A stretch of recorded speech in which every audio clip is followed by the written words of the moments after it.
Baiklah, perkenalkan nama saya Kaldris Tumorang dengan NIM 0302138194 dari jurusan Teknik Pertambangan Universitas Sriwijaya, Kampus Indralaya. Di sini saya akan menjelaskan tentang metode gaya berat dari mata kuliah Geofisika Tambang. Pengertian. Metode gaya berat atau gravitasi adalah salah satu metode geofisika yang didasarkan pada pengukuran medan gravitasi, di mana setiap batuan memiliki rapat massa atau density yang berbeda-beda antara satu batuan dengan batuan yang lainnya. Perbedaan rapat massa di setiap batuan inilah yang menyebabkan adanya perbedaan medan gravitasi di setiap daerah. Dalam metode ini, yang dipelajari adalah variasi medan gravitasi akibat variasi rapat massa batuan di bawah permukaan, sehingga dalam pelaksanaannya yang diselidiki adalah perbedaan medan gravitasi dari suatu titik observasi terhadap titik observasi lainnya. Prinsip dasar gaya berat. Prinsip dasar yang digunakan dalam pengukuran metode gaya berat adalah hukum Newton tentang gravitasi bumi. Hukum gravitasi Newton tersebut berbunyi, setiap partikel di alam semesta akan mengalami gaya tarik satu dengan yang lainnya. Besar gaya tarik-menarik berbanding lurus dengan massa-massa masing benda dan berbanding terbalik dengan kuadrat jarak antara keduanya. Dapat dilihat dengan rumus F sama dengan G dikali M1 dikali M2 dibagi dengan R, di mana keterangannya adalah F sama dengan besar gaya gravitasi antara dua titik massa yang ada. G merupakan besar konstanta gravitasi Newton. M1 massa benda pertama, M2 massa benda kedua, dan R adalah jarak antara benda pertama dan benda kedua. Mari kita asumsikan dengan sederhana. Terdapat suatu massa berbentuk bola dengan jari-jari 10 meter, densitas 0,3 gram per cm kubik, dan terpendam sedalam 25 meter di bawah permukaan. Lalu kita melakukan pengukuran percepatan gravitasi di atasnya. Dapat kita lihat tabel di samping. Disimpulkan bahwa semakin padat atau tinggi nilai densitas suatu anomali yang terdapat di bawah permukaan, maka percepatan gravitasi di tempat tersebut juga akan semakin tinggi. Ada beberapa hal yang menjadi perhatian dalam gambar di samping, yaitu yang pertama, anomali gravitasi semakin besar saat pengukuran dilakukan di pusat massa bola. Untuk ukuran bola yang cukup besar, anomali gravitasi maksimum yang didapatkan ternyata sangat kecil, hanya 0,025 miligal. Sehingga kita memang membutuhkan alat ukur dengan ketelitian yang sangat tinggi. Akuisisi data pada metode gravitasi. Akuisisi data gravitasi dapat dibagi menjadi dua, yaitu pengukuran secara absolut dan relatif. Pengukuran secara absolut dilakukan dengan mengukur langsung besar medan gravitasi yang mempengaruhi titik pengukuran. Pengukuran secara relatif dilakukan dengan membandingkan medan gravitasi pada suatu titik terhadap satu titik acuan.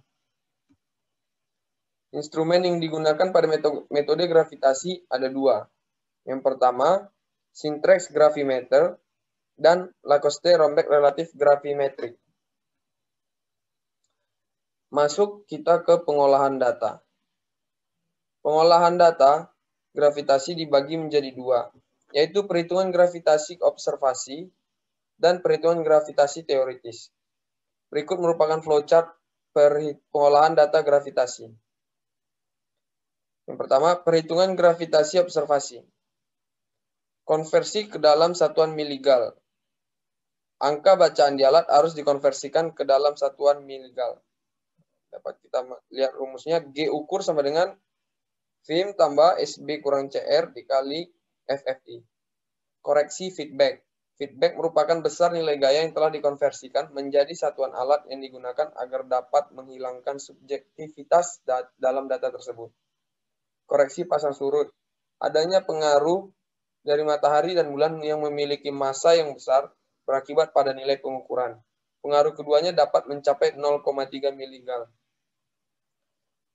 Koreksi tinggi alat. Koreksi ini dilakukan karena perbedaan antara posisi alat dengan permukaan bumi. Walaupun perbedaannya kecil, nilai koreksi ini tidak dapat diabaikan karena dibutuhkannya data yang akurat dalam metode ini.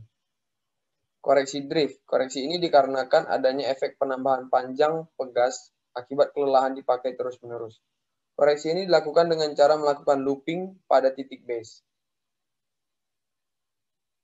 Delta G. Delta G merupakan perbedaan nilai gravitasi titik ukur dengan nilai gravitasi yang titik base. Nilai gravitasi titik base diketahui. Perhitungan anomali gravitasi. Gravitasi teoritis merupakan nilai gravitasi yang bumi pada bagian spheroid bumi. Nilai gravitasi teoritis dipengaruhi oleh posisi latitude suatu daerah.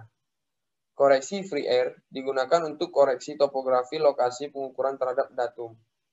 Koreksi Bogger digunakan untuk mengurangi pengaruh massa besar yang ada di sekitar titik pengukuran. Koreksi terrain, koreksi ini dilakukan karena adanya penambahan nilai gravitasi akibat adanya perbedaan topografi di sekitar daerah pengukuran. Koreksi ini berasosiasi dengan adanya bukit atau lembahan yang ada di sekitar titik pengukuran. Untuk mendapatkan nilai koreksi terrain tersebut dapat digunakan diagram Hammer ataupun peta DEM dalam kurung digital elevation model. Anomali Bogger lengkap. Baiklah, masuk ke dalam aplikasi. Aplikasi metode gaya berat dapat dilakukan pada eksplorasi batubara dan tambang, di mana masing-masing mineral tambang memiliki densitas yang berbeda-beda. Karena itu, maka bila terdapat variasi mineral di suatu lingkungan homogen, maka akan terdapat anomali yang berbeda, sehingga dapat diperkirakan mineral yang tergantung di dalamnya. Lanjut, eksplorasi panas bumi. Umumnya jebakan panas bumi berasosiasi dengan tubuh intrusi batuan beku sebagai sumber panas.